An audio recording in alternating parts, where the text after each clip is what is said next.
I remember a Nigerian young woman from the Yoruba tribe. She mentored me and taught me about Christianity. It ministered to me. I used to go to her non-denominational church. Baptism was a very public thing to do.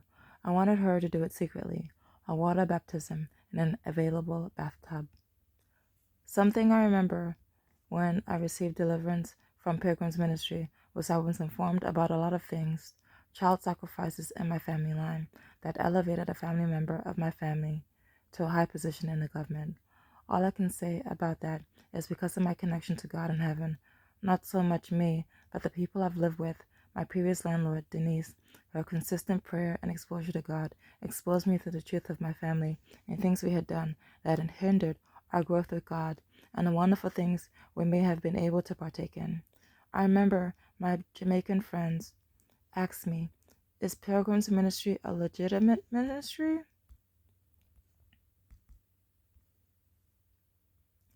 I told her, "Yes, yes, I really think he's real," and spoke truth about my own life and my background. He mentioned so many things about my life that made me reflect on certain conversations with my family member.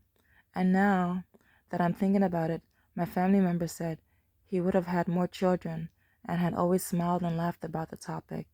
I never knew what he was talking about. Going through the deliverance ministry helped me open my eyes to the reality other family members transitioned into a better life. I know many other children before me and after me didn't get a chance to live. And I remember I was taken to a vision, and in this vision I saw the image of an evil spirit, and I saw a pot in front of this evil spirit, and around the pot and in the pot were dead babies. This was the image that I saw. I was terrified seeing the image, and I shook myself out of it, and I didn't mention it to anyone. And I think for some time now I've been remorseful about it. It took me a while, but I asked God to forgive me, forgive my family, forgive us for the times that we have committed abortions and counseled people to have an abortion. May God forgive my country for the murder of innocent babies, for failing to speak on their behalf. May God forgive us for the times we could have supported a young unwed mother and her unborn child. May God forgive us, opening our hands to his blessings, but closing our hands when it came time to feed the hungry. Be a father to the orphan, clothe the naked. May God forgive us for the times I failed to pray for those in prisons, imprisoned by the past, imprisoned by past mistakes, by what ifs, and allowing the present pass them by.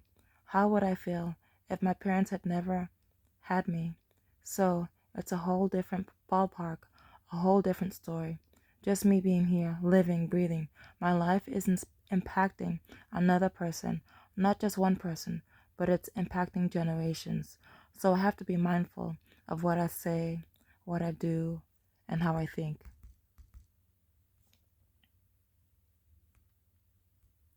Diary entry for May 10th, 2022. My mom liked to sing and dance among her friends. There were lots of pictures taken of her and her friends dancing.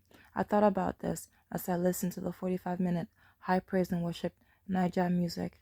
It was composed of English, Igbo, Yoruba, and other African languages too. Diary entry for May 15th, 2022. At King of Kings Church, the sermon was about the gifts of the Spirit and the fruit of the Spirit. The pastor there preached and answered so many questions that I needed to resolve regarding my behavior and character. It was such a blessing to hear that message.